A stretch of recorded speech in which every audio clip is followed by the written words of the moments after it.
माँ तू सबसे प्यारी है, माँ तू जग में न्यारी है।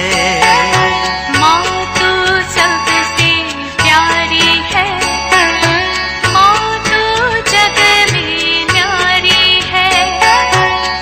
अपने आंचल में रखना, अपने आंचल में रखना, हमें वरदानों से भरना।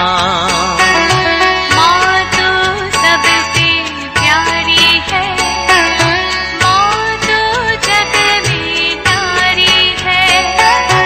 माँ तू सबसे प्यारी है, माँ तू जग में न्यारी है।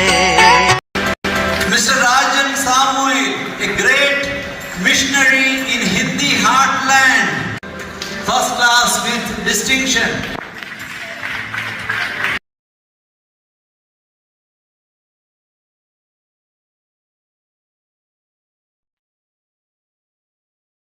पिता, पुत्र और पवित्र आत्मा के नाम पर आमीन। आप सबों को जय यीशु।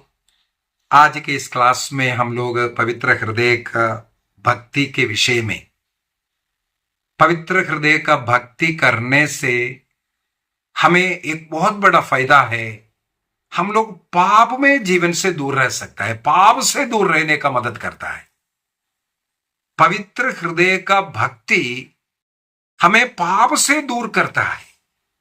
इसके द्वारा हम लोग, जैसे फर्स्ट फ्राइडे को मनाना है, इसका मतलब हर महीने में हम लोग पाप स्वीकार करते हैं, और उस भक्ति करने वाले लोग ऑटोमेटिकली पाप से दूर रहने के लिए, झूठ से, अपवित्रता से सब दूर रहने के लिए कोशिश करता है। मत्ती का सुसमाचार अध्याय 9 वाक्य 13 में, मैथ्यू चैप्टर 9:13 के अंदर प्रभु कहते हैं, मैं धर्मियों को नहीं बल्कि पापियों को बुलाने आया हूं। इसका मतलब प्रभु का पवित्र हृदय सबसे ज्यादा धड़कन है किसके लिए? धर्मियों के लिए नहीं बल्कि पापियों के लिए। उनका हृदय पापियों के लिए सबसे ज्यादा तड़प रहा है, हरेक आत्मा को बचाने के लिए। प्रभु यीशु मसीह ने क्रूस पर जितने यातनाएं सहन किया, वो पापियों के प्रति अपना प्रेम प्रकट करने के लिए, पापियों को उस पाप के बंधन से छुड़ाने के लिए। इसलिए पाप स्वीकार के द्वारा हम प्रभु के उस पवित्र हृदय में, उस प्रेम में लौट आते हैं। योहन का पहला पत्र अध्याय 1 वाक्य 9 में हम लोग पढ़ते हैं, यदि हम पापों को स्वीकार करते हैं, पश्चाताप करते हैं, छोड़ने का निर्णय करते हैं, तो वह अर्थात यीशु मसीह विश्वास योग्य है, वो न्यायी ईश्वर है। वह हमारे पापों को क्षमा करेगा, वो हमें प्रेम करता है, हमारे उन पापों को कभी याद भी नहीं करेगा। इब्रानियों का पत्र अध्याय 8 वाक्य 12 में प्रभु कहते हैं, उन पापों को मैं कभी याद नहीं करूंगा। और स्तोत्र ग्रंथ 103 वाक्य 12 में लिखा है, पूर्व पश्चिम से जितना दूर है उतना अधिक दूर में करूंगा।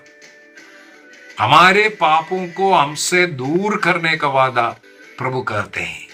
पवित्र हृदय का भक्ति के द्वारा हम जब पाप स्वीकार कर, पापों को छोड़कर उस प्रभु का हृदय का भक्ति प्रकट करता है, आदर प्रकट करता है, इसके द्वारा प्रभु का प्रेम हमारे हृदय में उमड़ पड़ता है, बह करके आता है।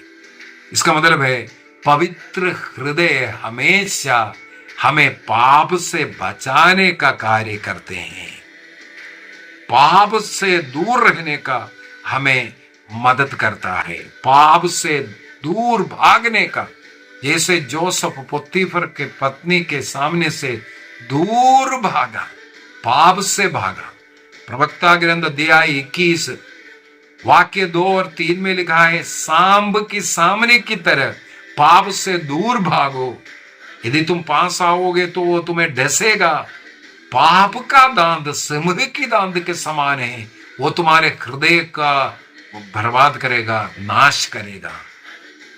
इसलिए प्रभु का पवित्र हृदय का भक्ति हमें पाप से दूर भागने का शक्ति प्रदान करते हैं। इसका मतलब है उस पवित्र हृदय, मार्गरिता मेरी को पवित्र हृदय को दिखा करके बोला, देखो मानव जाति के लिए तरसने वाला, जलने वाला, प्रेम में जलने वाला मेरा हृदय को, उस हृदय लोगों के लिए प्यार में जल रहा है। यदि वो हृदय घायल है, उसका कारण है पाप। उस हृदय को पाप घायल बनाता है, कांटों जैसे उसमें चुभता है, वहां से खून बह रहा है, घाव वहां पर वो पाप ने बनाया था। जब हम पश्चाताप करते हैं, पापों को स्वीकार करते हैं, मैं पापी हूं, मैं गलती किया, ये स्वीकार करते हैं, उस घाव को मरहम पट्टी लगाता है। इसका मतलब पाप स्वीकार संस्कार प्रभु यीशु मसीह के उस पवित्र हृदय का उपचार करने वाला एक कार्य है। हमारे सारे पापों के लिए हमें पश्चाताप करना जरूरी है। पाप एक बड़ा पाप होता है, साधारण पाप हम लोग कहते हैं, लेकिन एक पाप है आत्ममारू पाप, ईश्वर के विरुद्ध में या किसी मनुष्य को ठेस पहुंचाने वाला जो भी पाप है, वो आत्ममारू पाप कहते हैं। उस आत्ममारू पाप, जब कभी ईश्वर के विरुद्ध या किसी मनुष्य के विरुद्ध में उन्हें दुख पहुंचा करके, नुकसान पहुंचा करके कोई पाप किया, उसके लिए हमें तुरंत पश्चाताप करना है। और साधारण पाप जो है उसके लिए भी हमें पाप स्वीकार करने के लिए कलीसिया सिखाते हैं, लेकिन पवित्र यूक्रिस्त बलिदान में हम भाग लेकर के परम प्रसाद को ग्रहण करते हैं, उसके द्वारा भी वो पाप मिट सकता है। लेकिन उसके लिए हम पाप स्वीकार इसलिए करना, मान लो हमारे मन में बुरे बुरे विचार आते रहता है, बुरे स्वप्न आता है, बुरे सोच आता है, उसके लिए पाप स्वीकार करना क्यों जरूरी है? हम सोचेंगे हम हिंसा में भाग ले रहे हैं, वो पाप मिट जाएगा, लेकिन इस प्रकार का पापों को हम स्वीकार नहीं करेंगे। वो आदत बन करके, जैसे दाऊद ने एक स्त्री को नहाते हुए देखा, उसके मन में एक बुरे विचार आया, उसको उसके लिए तुरंत पश्चाताप किया होते तो इसके बाद वो पाप स्वीकार वो व्यभिचार नहीं किया होते, इसके बाद उसके पति को हत्या नहीं किया होते। देखो वो छोटा विचार मन में एक स्त्री के प्रति जो गलत विचार आया, उसकी शरीर की सुंदरता के वो आस्वादन करना शुरू किया। इसके पीछे का कारण है वो छोटा पाप था, देखना, दिखना कोई पाप नहीं है, लेकिन देखना पाप बन गया। दिखना कोई पाप नहीं है, उसके लिए भी हमें पछतावा करना है, यीशु यीशु बोलकर उसको निकालना है। लेकिन ऐसा पाप दिखना अगर पाप नहीं है सोच करके हाँ देखते रहेंगे, देखने के लिए आपकी अनुमति है, आपका अनुमति के द्वारा आपके आंख, आपका नजर वहां जाता है, इसका मतलब आपका अनुमति मिल गया, वो पाप में बदल गया। इसलिए हर एक पाप के लिए हमें पश्चाताप करना, पाप स्वीकार करना, क्योंकि हर एक पाप कैथोलिक कलीसिया का धर्म शिक्षा ग्रंथ 1440 में 1440 में कहते हैं हर एक पाप ईश्वर के विरुद्ध में अपराध है। अर्थात हर एक पाप प्रभु का उस पवित्र हृदय को दुख पहुंचाता है, ईश्वर के विरुद्ध अपराध है। इसलिए उसको लिए हमें पश्चाताप करना और पाप स्वीकार करना जरूरी है। पाप हमें ईश्वर से अलग करता है, ईश्वर से जो प्रेम संबंध है उसको तोड़ता है, और पाप हमें मृत्यु की ओर भी लेकर के जा सकता है, क्योंकि वो पाप हमारे जीवन में भी, प्रभु को भी वो घाव जो उत्पन्न कर रहा है, उसका मरहम पट्टी केवल पाप स्वीकार के द्वारा होगा। ये नहीं सोचना मैं ईश्वर से बोलूंगा, नहीं होगा। प्रभु ने पुरोहितों को अधिकार देकर के कहा जिनका तुम पाप क्षमा करोगे वे पाप से मुक्ति हो प्राप्त करेंगे। और संत पौलुस कहते हैं ये सब पाप स्वीकार का, इस मेल मिलाप संस्कार का हमारे द्वारा प्रभु कार्य कर रहा है, हम उस कार्य को करते हैं। इसका मतलब एक पुरोहित के पास जाकर के पापों को बोलना हर एक मनुष्य के लिए जरूरी है जो अपने पाप को छोड़ना चाहते हैं। अगर ऐसा पश्चाताप के साथ, दृढ़ निश्चय के साथ, अब से ऐसा गलती ना करने का एक दृढ़ निश्चय करते हुए पाप स्वीकार करेंगे, वो पूर्ण रूप से मिट जाएगा। पश्चाताप करना है, दृढ़ निश्चय करना है, अब से ऐसा गलती ना करने का, तब वो पाप मिटता है। और पाप द्वारा जो क्षति हुआ है उसका क्षतिपूर्ति भी, घाव को भी भरने का कार्य हमें करना जरूरी है। इसलिए ये पाप स्वीकार संस्कार करना जरूरी है। फर्स्ट फ्राइडे को पाप स्वीकार करने के लिए जो बोलने का पीछे का कार्य ही यही है। सबसे पहले पाप स्वीकार के लिए यदि हम कैटेकिज्म ऑफ कैथोलिक चर्च, कैथोलिक कलीसिया का धर्म शिक्षा ग्रंथ 1450 से लेकर के 60 तक पढ़ेंगे, वहां पर हम लोगों को 5 पॉइंट मिलेगा। सबसे पहले हमारे अंतःकरण का परीक्षा करना, एग्जामिनेशन ऑफ कॉन्शियस कहते हैं। इसके लिए पवित्र आत्मा से प्रार्थना करना, पवित्र आत्मा मुझ में उतर आइए, मुझे मेरे अंतःकरण की जांच करने के लिए, और जांच में आने वाला, मेरे मन में जो आने वाला उन पापों को एक कागज में लिखना, और उस कागज के साथ पुरोहित के पास जाकर के उस कागज को देख करके अपने पापों को बोलना। इस प्रकार एक अच्छा पाप स्वीकार करने का जरूरत है। इसका मतलब सबसे पहले अंतःकरण की जांच करना, एग्जामिनेशन ऑफ कॉन्शियस जो कहते हैं। उन पापों के लिए जो गलती किया उसके लिए पश्चाताप करना।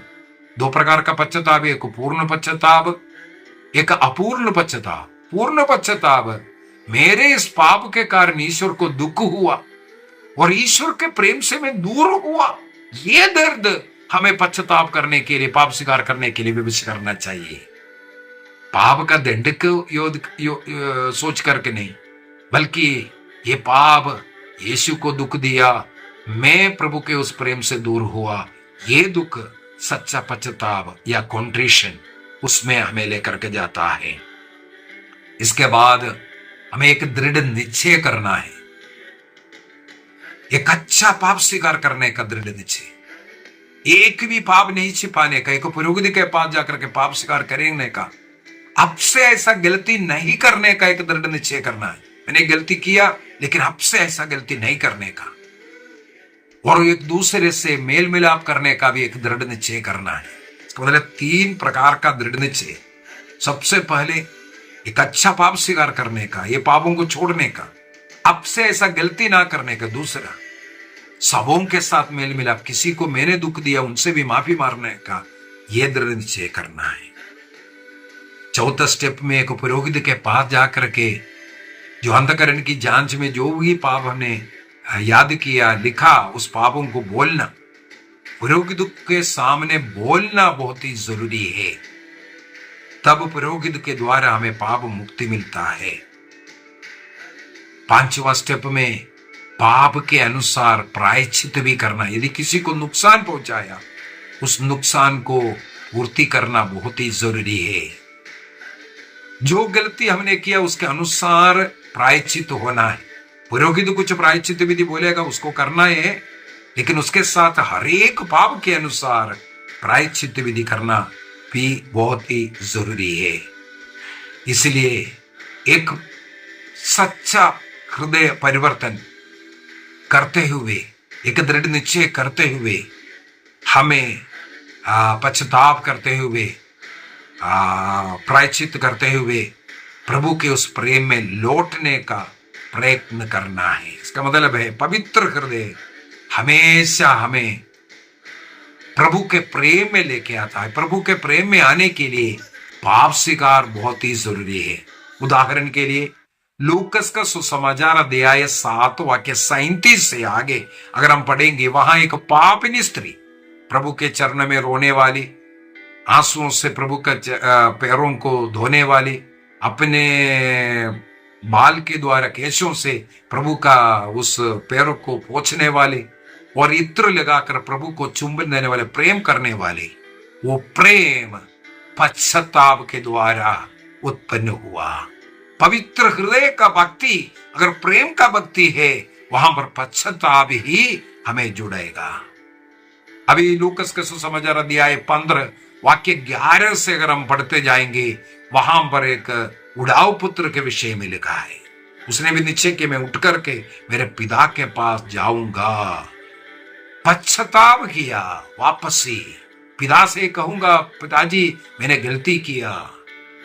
और वो पवित्र हृदय, वो पिता दौड़ करके पुत्र के पास आते, गले लगाता है, हृदय में उन्हें स्थान दिया, ये हम लोग पढ़ते हैं। इसी प्रकार पश्चाताप करने वाला एक व्यक्ति पेतरुस है। पेतरुस ने 3 बार प्रभु के विरुद्ध में तिरस्कार करते हुए बोला, लेकिन वो पश्चाताप में रोया। प्रभु ने एक दृष्टि उनकी ओर लगाई। उस पश्चाताप में रोने वाला का हृदय प्रभु ने चंगा किया। यही है प्रभु का प्रेम का और हमें पश्चाताप की ओर लेकर के जाने वाला ये कार्य। कई संत लोग जैसे जॉन मरिया वियानी पश्चाताप के विषय में काफी सिखाया लोगों को। प्रभु के पवित्र हृदय में समर्पित करने वाले उस महान संत जॉन वियानी सब पापियों को प्रभु के पवित्र हृदय में रख करके पश्चाताप की ओर लेकर के जाने वाला। इसी प्रकार हमें भी पवित्र हृदय में समर्पित करते हुए पश्चातापी दीनहीन हृदय वाला बन करके प्रभु के अनुग्रह में आशीष में बढ़ना है। प्रभु इसके लिए हमें आशीष दे, कृपा दे। पिता पुत्र पवित्र आत्मा के नाम पर आमीन। आप सबों को जय यीशु।